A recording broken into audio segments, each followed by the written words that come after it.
தமிழகத்தில் கூலி உயர்வு கேட்டு போராடிய தொழிலாளர்கள் உயிருடன் தீயில் கொளுத்தப்பட்டு கொல்லப்பட்ட தொழிலாளர் தியாகிகளின் நினைவு தினம் இன்று. என்ன நடந்தது கீழ்வெண்மணியில் என்பதை விவரிக்கிறது இந்த செய்தி தொகுப்பு.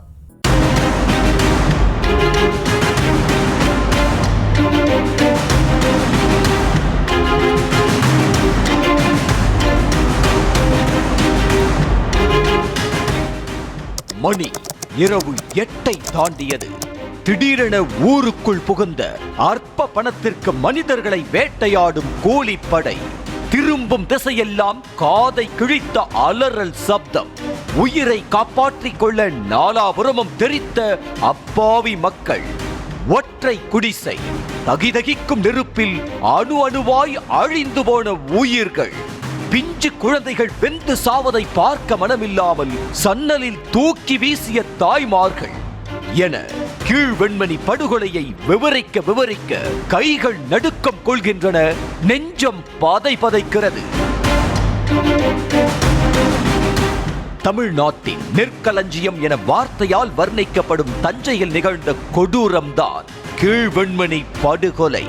1960களில் சூரியனுக்கு முன்னால் விழித்துக் கொண்டு சூரியன் மறைந்த பின்னும் வீடு திரும்பாமல் கால் தேய கை உடைய உடல் உருக ஓடி ஓயாது உழைத்துக் கொண்டிருந்தனர் பட்டியலின மக்கள். குறிப்பிட்ட சமூகத்தினர் நிலச்சுவாந்தாரர்களாகவும் பட்டியலினத்தைச் சேர்ந்த மக்கள் வேளாண் தொழிலாளர்களாகவும் இருந்து வந்தனர். வேலைக்கேற்ற ஊதியம் இல்லாமல் குடும்பத்தை நடத்த வழியும் இல்லாமல் வறுமைக்கு இரையாகி கொண்டிருந்த வேளாண் குடிகள் கூலியை உயர்த்தி கேட்கும் போதெல்லாம் சவுக்கடிக்கு ஆளாகி கால்வட்ட களிமண்ணும் ரத்தம் தோய்ந்து செம்மண்ணாய் மாறி போயிருக்கும்.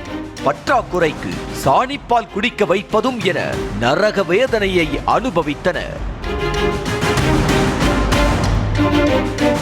சிந்திய குருதியில் செங்கொடியை உருவாக்கி கம்யூனிச பாதையை தேர்ந்தெடுத்த மக்கள் தங்களுக்கென விவசாயிகள் சங்கத்தை கட்டி எழுப்பி உரிமை குரல் கொடுத்தனர். உழுபவனுக்கே நிலம், உழைப்பவனுக்கே அதிகாரம் என்ற பூர்வ குடிகளின் குரல் அதிகார வர்க்கத்தினருக்கு பெரும் கொடைச்சலை தந்தது. முதலில் அரைப்படி நெல்லை உயர்த்தி கேட்டு செங்கொடியை கையில் எடுத்து போராட்டம் தொடங்கியது. ஏழைகளின் போராட்ட துகள் நிலக்கிழார்களின் கண்ணை உறுத்தியது. வேளாண் குடிகளை அடியோடு அடக்க முதலில் நாம் ஒன்றுபட வேண்டும் என பண்ணையார்கள் எல்லாம் அணிதிரண்டு சங்கம் ஆரம்பித்தனர். இரிஞ்சியூரை சேர்ந்த கோபாலகிருஷ்ணன் நாயுடு தலைவரானார். பேச்சுவார்த்தைக்கு ஏற்பாடு செய்யப்பட்டது. போராட்டம் வாபஸ் பெறவில்லை என்றால் வெண்மணி சுடுகாடாக்கப்படும் என கோபாலகிருஷ்ணன் கொக்கரித்தான். பேச்சுவார்த்தைக்கு சென்றவர்களில் இருவரை கட்டி வைத்து அடியாட்களை ஏவி அடித்து துவைத்துள்ளான். பொழுது சாய்வதற்குள் இந்த செய்தி கீழ்வெண்மணியை சென்றடைந்து மக்களை ஆத்திரமூட்டியது. அடங்கியிருந்த கைகள் அடக்க துணிந்தது. மண்ணை பார்த்தவனெல்லாம் என்னை பார்ப்பதா என பண முதலைகள் எல்லாம் ஒன்று கூடி கூலிப்படையை ஏவி விட்டது. 1968ஆம் ஆண்டு இதே நாள் இரவு 8 மணிக்கு புகுந்த வெறி நாய் படை கண்ணில் கண்டவர்களை எல்லாம் வெட்டி தள்ளியது. எதிரே வந்தவர்களை எல்லாம் சுட்டு கொன்றது. எங்கும் மரண ஓலம். ஓடி ஒளிய கூட இடமில்லாமல் மூச்சிறைக்க ஓடிய மக்கள். இறுதியாக ஊரின் எல்லையில் இருந்த கூலி தொழிலாளி ராமையாவின் 8 அடி நீளம் 5 அடி அகலமுள்ள குடிசை அப்பாவி மக்களால் நிரம்பி வழிந்தது. மூச்சுவிடும் சத்தம் வெளியே கேட்டால் இதயத்தை குண்டு துளைத்துவிடும் என்ற அச்சத்தில் வாயையும் மூக்கையும் பொத்திக் கொண்டே மரண பீதியில் நிமிடங்களை கழித்தனர். வந்திருந்த அயோக்கியர்கள் ராமையாவின் குடிசையை தாளிட்டு துண்டுவீடியை கொளுத்தும் தீக்குச்சியால் பற்ற வைத்துவிட்டு தப்பி விட்டனர். பிஞ்சு குழந்தைகள், பெண்கள் என அப்பாவி மக்கள் 44 பேர் மறுநாள் கரிக்கட்டைகளாக சிதறி கிடந்தனர். ஆண்ட அரசும் வாய்மூடி மௌனியாக இருந்துவிட அதிகார வர்க்கத்தின் துணையோடு நடத்தப்பட்ட படுகொலையை தற்கொலை என சித்தரித்தது ஈரமில்லா மனம் கொண்ட நிலக்கிழார் சங்கம். கோபாலகிருஷ்ண நாயுடுவும் பிற்காலத்தில் சிறைவாசத்திலிருந்து தப்பி விட்டான். நீதியில் இருந்த ஓட்டையில் தப்பித்த நாயுடு அதே மக்களால் 44 துண்டுகளாக வெட்டி வீசப்பட்டார். இந்த நிலையில் இரத்த சரித்திர நிகழ்வின் போது நேரில் கண்ட சாட்சியாக இருக்கும் ராமலிங்கம் என்பவர் சம்பவத்தை விவரிக்கும் போது கேட்பதற்கே படபடக்கிறது. சாயந்தரமா மேல் குளிச்சு விட்டு டீ கடை, எங்கள் தலைவர் முத்துசாமி டீ கடை வச்சுருந்தாரு. அதில் டீ குடிக்க போகும்போது தெற்கேருந்து ஒரு டிராக்டரில் வந்து ஆள் இறங்குனது உள்ளார வந்து அடிக்க ஆரம்பிச்சிட்டாங்க, வெட்ட ஆரம்பிச்சிட்டாங்க. தாங்காத கூட்டம் 500-600 பேர் இருக்கும். உள்ளார போகும்போது ஐயா எங்களால் முடிஞ்சவரை செங்கல்லால் அடிக்க முடிஞ்சுது.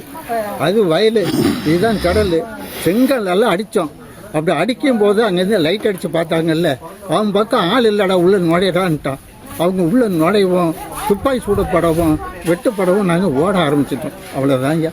இந்த இருந்த ஜனங்க அந்த வீட்டுக்குள்ளே போயிட்டு தாப்பால் போட்டு கொத்தி விட்டாங்க. நானும் ராமையா அண்ணனின் வீட்டிற்குள் தான் இருந்ததாகவும் வெளியில் சத்தம் கேட்டதை எட்டி பார்க்க சென்றதால் நூலிழையில் உயிர் தப்பியதாகவும் புகழேந்தி தெரிவித்தார். ராமையா அது அண்ணன் வீட்டில் தான் உள்ளார போய் இருந்தேன். ராமையானுக்கு தம்பி நான். அப்போ இருக்கும் பொழுது நான் சும்மா ரொம்ப சத்தம் கேட்குதுன்னு வெளியில் வந்தேன். பார்த்தீங்களா, உள்ளார நான் போகல. அதுக்கு முற்பாடு ரொம்ப கூட்டமாக வந்து வெளியில் அண்ணன் வீட்டில் தீ வைக்கும்போது அவரோட கோவல்நாயுடு வயலுங்க ஒரு 90 இருந்துச்சு. அந்த வயலில் பக்கத்தில் தான் உட்காந்துருந்தேன். குளித்து விட்டுட்டு அந்தாண்ட எல்லாரும் அந்தாண்ட போயிட்டாங்க. அப்போ நம்ம வீட்டில் கொஞ்சமாக தான் தீ எரிஞ்சிச்சு, சின்ன கொட்டாக. டப்புன்னு ஒடியாந்து எல்லாரும் ஒருத்தன் கூட இங்கே யாருமே இல்லை. டப்புன்னு அமுச்சு விட்டு அதுக்கு முற்பாடு அங்கே தான் உட்காந்துருந்தேன். அப்புறம் எல்லாத்தையும் அப்படியே குளித்து விட்டு அப்படியே எரிஞ்சோரோடு போயிட்டாங்க. கம்யூனிஸ்ட் என்ற ஒற்றை காரணத்தால் தான் கூலி உயர்வும் தீண்டாமை ஒழிப்பும் சாத்தியமானதாகவும் தோழர் ராமலிங்கம் கூறுகிறார். இந்த வெண்மணில் 44 பேர் எரிஞ்சது பாருங்க. இதுக்கு பிற்பாடு தீண்டாமையும் கொஞ்சம் ஒழிஞ்சது, கூலியும் கொஞ்சம் அதிகரிச்சது. இதுக்கெல்லாம் காரணம் ஒரே காரணம் கம்யூனிஸ்ட் தான், செங்கொடி தான். உழைப்புக்கேற்ற ஊதியம் கேட்டு அதிகார வர்க்கத்தின் கோர பசிக்கு இரையான கீழ் வெண்மணி ஈகியர்களுக்கு நியூஸ் தமிழின் வீர வணக்கம்.